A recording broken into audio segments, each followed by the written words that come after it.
Affirm is going deeper with its partner American Airlines for the holiday season. The buy now, pay later outfit has inked a deal that allows consumers to purchase American Airlines flights and pay over time with Affirm. Let's welcome back Affirm's founder and CEO Max Levchin. Max, good to see you again here. Walk us through this deal. How does this help Affirm? It's there to help travelers. Lots of people are going to try to go see family and get away, and not everyone is capable of paying for it instantaneously with cash. And our partnership with American will allow them to pay for their flights for over 3, 6, or 12 months.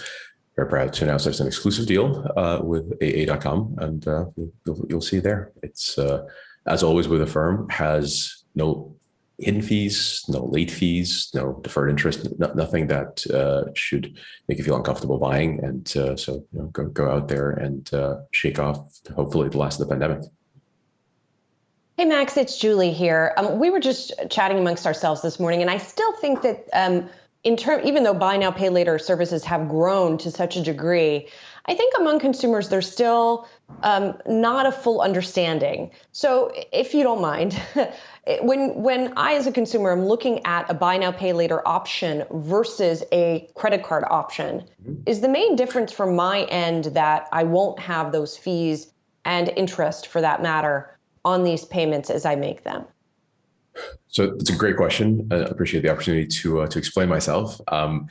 Affirm is unique among the industry in a sense that we don't charge any fees, and that includes not charging late fees. I think majority of the providers can't quite boast that level of consumer friendliness, but generally speaking, buy now, pay later as an idea is that instead of taking a transaction, putting on your plastic, and revolving on it if you need to pay for it over time and basically having compounding interest, you don't. And in most cases, for example, roughly half of Affirm transactions have no consumer interest at all. And again, no fees of any kind.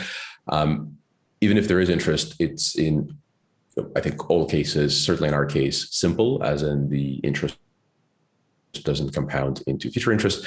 And again, in our case, it is disclosed and does not change. And so when you find out exactly what your payment plan is, it just, the actual amounts stay the same. Even if you're late, in our case, the price doesn't change, et cetera, which fundamentally is about control and sense of security for the consumer. As consumer sort of decides what fits their budget, they very often think of it in terms of what's my monthly cash flow impact if I bring in this many dollars as I earn money, as I pay something over time or multiple things over time. I want to know that the offsetting debits are not going to put me under. And with credit cards, it's nothing but impossible, just because the math is so complicated and you're expected to revolve, expected to make your minimum payments and just kind of not worry about it too much.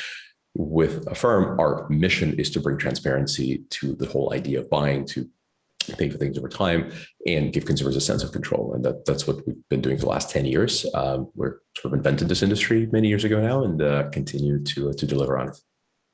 And Max, just to follow up on that quickly and talking about this partnership with American Airlines, a lot of the people who are still using credit cards are using them because they get additional benefits, right? They get miles, for example.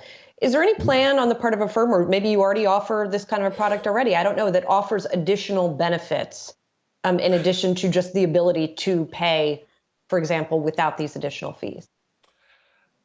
So that's a fantastic question. At our most recent investor event, we actually announced that we are forging into consumer rewards. And so you'll see us do a lot there. We have already tested cashback with our consumers, and to good response, which maybe unsurprising.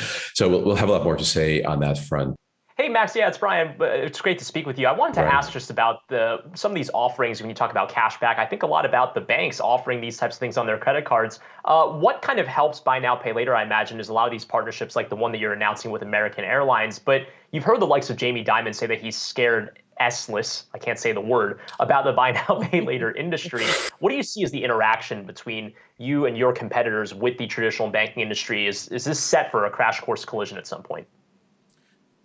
I don't think it's a set for crash course. As actually, I think the great framing just now about sort of where buy now later is in the overall industry. Last I checked, we represent about 3.5%, maybe now 4% of the overall e-commerce spend in the US. And so there's a lot of road to go before we start running into both our competition, frankly, among the startup universe, as well as traditional providers. That said, I think traditional issuers of credit, particularly revolving credit, are understandably threatened by this idea that you can build a popular new payment offering by way of foregoing late fees, deferred interest, compounding interest, all the sort of things that make credit cards so profitable, but not really great for consumers in the long term. So I think that part of Affirm and the entire buy now pay later industry has been the premise: get more control, feel safer, pay fewer fees, don't pay late fees if you're using with Affirm. I think that is our competitive advantage. Max, it was an interesting week, I would say, for the card space. You had Bakkt and MasterCard team up for a crypto-linked card. American Express CEO told me he has no plans to come out with that type of card. Where do you see this? Do you see Affirm playing in crypto-backed cards? How do you see that shaking out? So again, just recently at our investor event a couple of weeks ago, we announced that we actually have a plan to play in the crypto world. And we fundamentally work for ordinary Americans. So we see ourselves as a toolkit for everyone, but from the point of view of what makes sense for anyone like my mom and or my brother, neither of whom are in the internet industry. And therefore, our answer to crypto, sort of our foray into crypto, is really all about making it accessible and easier and more transparent, like we do with everything else. So what we'll allow people to do is, we have a savings account. Actually, I should have started there. And you'll be able to store or hodl crypto in your Affirm savings account, which I think is a great way of letting those who are crypto curious, who actually want to participate in the industry but don't know where to start, have a very convenient way of starting on that. And so we'll go there. I think the idea of sort of building cards for crypto zealots and people who are really, really into it is very cool. That's definitely a much smaller population that we're trying to serve, at least for now. And Max, while we're talking to you about crypto, I may as well ask you where you are in your thinking on it. I know at one time you were somewhat, if I'm reading correctly, you were more skeptical on crypto. What's your thinking on it at this point? So I think the thing that fundamentally changed, and I'm frankly very glad, and that makes the foundation of our strategy around crypto, is it's really transcended this esoteric, cool sort of digital gold, don't know how it works, but I love the idea, which I think for a time was kind of the domain of crypto libertarians and the like, into something that your run-of-the-mill registered investment advisor might talk to you about, where, hey, you know what, you should put a 1 or 2% of your personal net worth into crypto because that's a very rapidly appreciating asset, and let's take a little bit of risk there. And so as crypto, especially kind of more established coins like Bitcoin, become part of the vernacular in the retail investing industry, I think ignoring it as an asset class, as an investment opportunity, is sort of the same thing you do at your own peril as a financial industry participant. And so that's what's changed my point of view. I'm still fairly skeptical about a rapidly appreciating asset class being used as a medium of exchange. So I don't think it quite lives up to the currency name just yet, although obviously things are changing pretty rapidly and it's gaining adoption across much wider group of people. So long as it's growing and is as volatile, frankly, as it has been, I think it's hard to imagine being the primary medium of exchange. As an asset class, it's performed fabulously, and I think people are flocking to it because of that.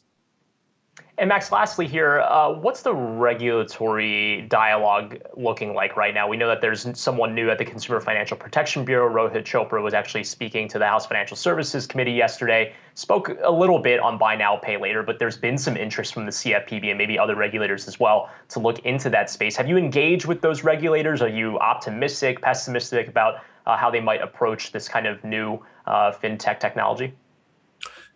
So generally speaking, I'm a regulatory optimist in a sense that we've engaged with our regulators, and we have many in every state as well as federally, from the very inception of the company. I think we literally didn't have sort of fully solidified our name when we already started talking to the regulators, trying to explain what it is we're trying to do.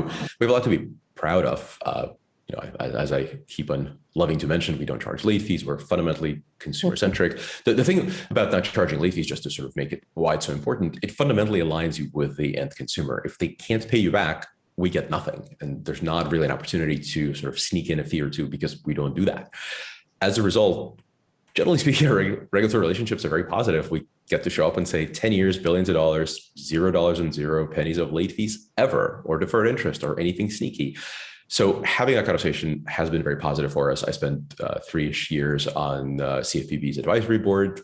We love engaging with smart people in regulatory world. And frankly, this is a new industry and it deserves to have thoughtful regulators paying attention to it, spending time with it. So I generally look forward to engaging.